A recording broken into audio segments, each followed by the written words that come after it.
ഇന്ന് നമുക്ക് പുട്ടിലേക്ക് നല്ലൊരു കടലക്കറി ഉണ്ടാക്കാം. കടലക്കറി എല്ലാവർക്കും അറിയണതാണ്, എന്നാലും എൻ്റേതായിട്ടുള്ള രീതിയിൽ ഞാൻ ഉണ്ടാക്കുന്നുണ്ട്. അതിന് കടല വേവിച്ച് വെച്ചിട്ടുണ്ട്. ഞാൻ കടല വേവിക്കുമ്പോൾ അതിൻ്റെ കൂടെ ഉപ്പും മഞ്ഞൾപ്പൊടിയും കൂടാണ്ട് കുറച്ച് ഇഞ്ചിയും വെളുത്തുള്ളിയും ചതച്ചതും കൂടിയിട്ട് ഞാൻ ചേർത്തിട്ടുണ്ട്. ഞാൻ കടല വേവിച്ചേക്കണേ. പിന്നെ സവോള, 2 പച്ചമുളക്, കുറച്ച് ഇഞ്ചിയും വെളുത്തുള്ളിയും കൂടി ചതച്ചത് വേറെ, കറിവേപ്പില, തക്കാളി. അത് കൂടാണ്ട് ഞാൻ കുറച്ച് നാളികേരം കൊത്ത് ഇട്ടിട്ട് വെച്ചിട്ടുണ്ട്. ഇനി നമുക്ക് ചെയ്യാം. വെളിച്ചെണ്ണ അടുപ്പത്ത് വെച്ചിട്ട് ചൂടാവട്ടെ.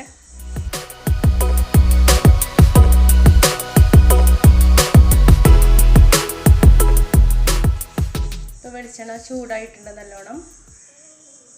ഇതൊരു കുറച്ച് ഒരു 1/4 ടീസ്പൂൺ കടുക് നമുക്കിടാം.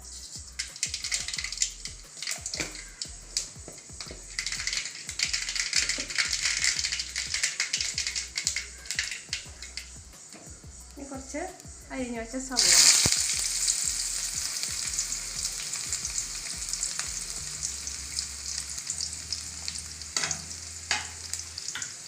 ഒരു നുള്ള് ഉപ്പ് നമുക്ക് ഇടാം. കാരണം ആ സവോളയിൽ നിന്ന് വേഗം ഒന്ന് റെഡിയാവാൻ വേണ്ടിയിട്ടാണ്.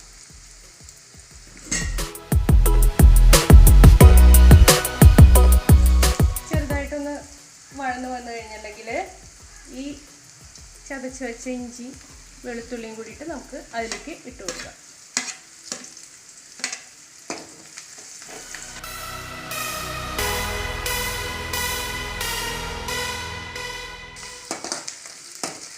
ഇനി ഏകദേശം ആയിട്ടുണ്ടത്. ഇനി നമുക്ക്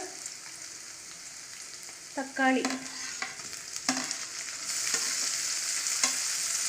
അതിൻ്റെ കൂടെ പച്ചമുളകും കൂടി ഇട്ട് കൊടുക്കാം.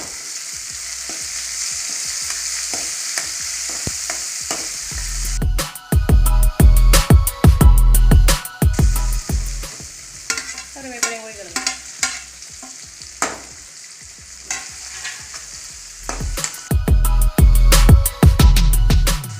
ഇത് മൂക്കിൻ്റെ കൂടെ തേങ്ങാക്കൊത്ത് എല്ലാം കൂട്ടിയിട്ടൊന്ന് റെഡിയാവട്ടെ.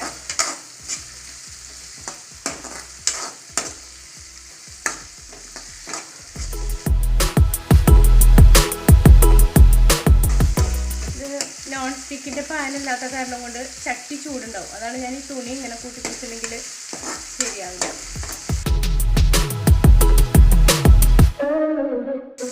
ഞാൻ നല്ല തീയിൽ തന്നെയാണ് കേട്ടോ അത് ചെയ്യണത്. ഞാൻ ചെറിയ തീയിലല്ല, കാരണം പക്ഷെ ക്ഷമ കുറവുള്ള കൂട്ടത്തിലാണ് ഞാൻ. ലിമിറ്റിട്ടിട്ട് കുറേ നേരം എനിക്ക് നിൽക്കാനും കുറച്ച് ക്ഷമയില്ലാത്ത കൂട്ടത്തിലാണ്. അപ്പോൾ ഞാൻ തീ കൂട്ടിയിട്ടൊന്നും കുഴപ്പമില്ല, അങ്ങനെ ഇളക്കിക്കൊണ്ടിരുന്നാൽ മതി പിടിക്കാണ്ട്. തക്കാളിയൊക്കെ ഒന്ന് ഉടഞ്ഞിട്ടുണ്ട്.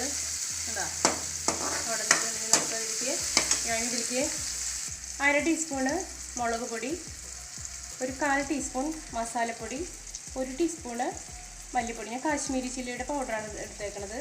പിന്നെ ഒരു 1/4 ടീസ്പൂൺ മഞ്ഞൾപ്പൊടി. എരിവ് ഞങ്ങൾക്ക് കുറച്ച് ഇഷ്ടമുള്ളത് കാരണം കൊണ്ട് കാശ്മീരിയുടെ പൗഡറാണ് എടുത്തേക്കുന്നത്. നമുക്ക് ഇതിലേക്ക് വെച്ചു. ഇതിൻ്റെ ഫ്ലെയിം ഒന്ന് കുറച്ച് തീയൊന്ന് കുറച്ചിട്ട് കരിയാൻ പാടില്ലല്ലോ. നല്ലോണം നോക്കട്ടെ.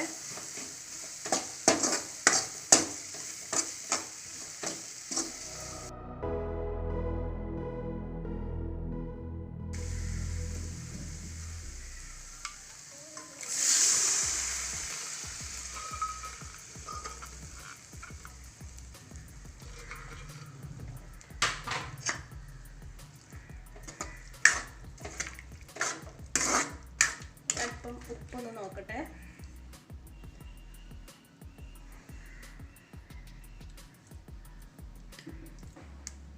ഉപ്പുണ്ട്. ഉപ്പ് കടലയിൽ വേവിച്ചപ്പോൾ ഉപ്പ് ഇട്ടിട്ടുണ്ടായിരുന്നു. അപ്പം അത് മതി. നോക്കണ്ട.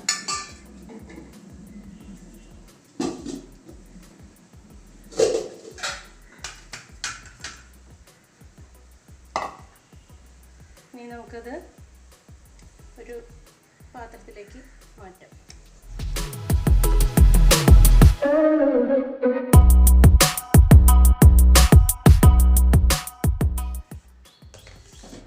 അപ്പോൾ ഞങ്ങളുടെ പുട്ടുണ്ട്. പുട്ടിൻ്റെ കൂടെ കഴിക്കാൻ പറ്റിയ നല്ല കടലക്കറി. നിങ്ങൾ ഇങ്ങനെയൊന്ന് ഉണ്ടാക്കി നോക്കൂ. നല്ല ടേസ്റ്റ് ഉണ്ടാവും, എല്ലാവർക്കും ഇഷ്ടമാവും. ഓക്കേ.